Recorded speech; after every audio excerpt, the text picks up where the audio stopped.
And here's the second delivery lot of wood. This time it's 70 by 35. That's 70 millimeters by 35 millimeters in length that arrived. This is for the internal frame.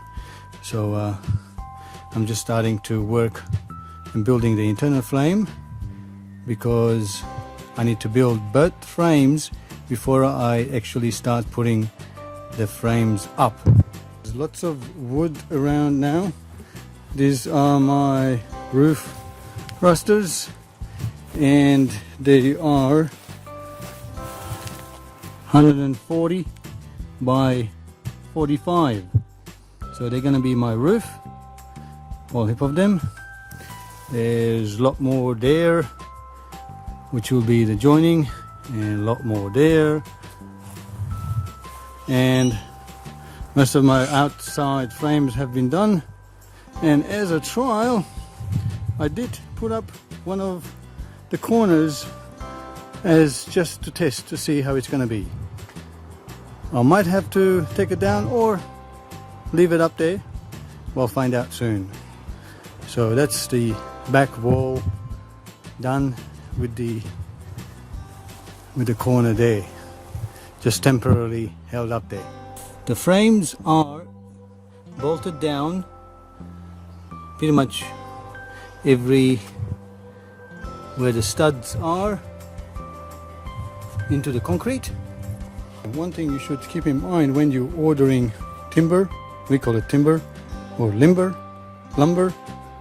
however you call it, you know, the wood is to order at least 1 or 2 lengths extra from what you need, because as you can see here, you're going to get timber which is not really suitable, because if you are, especially if you are, you know, ordering online and getting it delivered, you know, you will get this sort of things unless you've got the time to go to the timber yard and select every single one of them so they don't have these issues.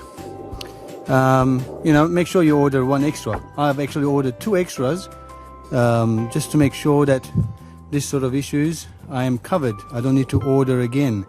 And I mean, although this is not 100% useless timber, but it'll be cut into different places to be fit in. But yeah, it is something to keep in mind. So I discover.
Hi everyone, today is 9th of October 2016 and I thought I'll make a quick video of the next milestone that I have actually covered so far. So all you see behind me, those are all of the external as well as internal frames have been constructed. It was lots of hard work. I'm totally exhausted. So I will be taking about a week break from the construction. I've been on it now for the past 2 weekends and maybe an hour or 2 during the week as well after work. But you know, by the time you get all your equipment out to set up and start doing any work, you can't do much. So you know, it gets dark still quite early. So far I have all of the walls finished. So the next stage would be is to put them all around and get them up and going and start working on the wall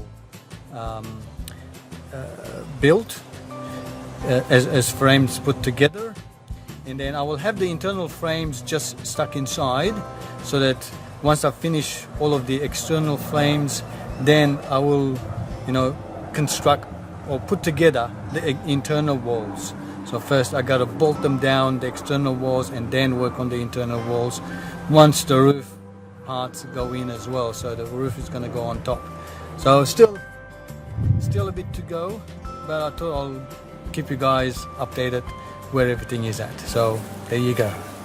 Lots of labor standing right there. Just a progress note, just to let you know where things are at.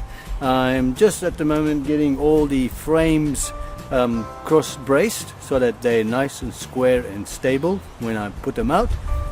Even though I'll be putting 12mm plywood panels which will hold the frames square, but I thought I'll just do the bracing anyway, so that when because it'd be a while, but by the time I get the panels screwed on, so it will be nice and stable as I'm actually building the roof and so on. Still windy. Well, just a progress note, just letting you know that I'm at the moment at the cross bracing stage, so I'm putting those metal braces to keep the frame square. This is the front wall frame, the external, and I'm just about to brace it up. I'll have a quick mention of the slab. So this is where I made a hole, so the pipes, it's where my electricity and data cabling is actually going to go in as the frame puts on. You know, when I was actually going to get the slab done, the whole idea that the timing of it, so that I was actually at home during my break, a holiday break, but that didn't happen. So I was actually at work when the slab was poured in. So even though I instructed them that I wanted these two pipes at certain distance away from the edge and from this edge, they still managed to get it wrong. They didn't push it in enough further that way. And you know, I wanted to be this at least 100 mil before the pipe started, and then about 50 mil in. So that would nicely fit in at the bottom of my frame. But because they didn't go in further enough this way, so this pipe should have been about here rather than here. So they're about, I don't know, 50 millimeters out.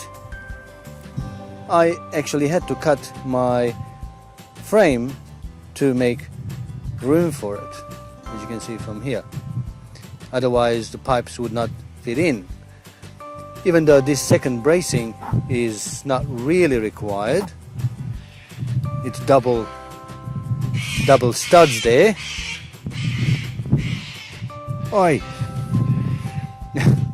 Nature!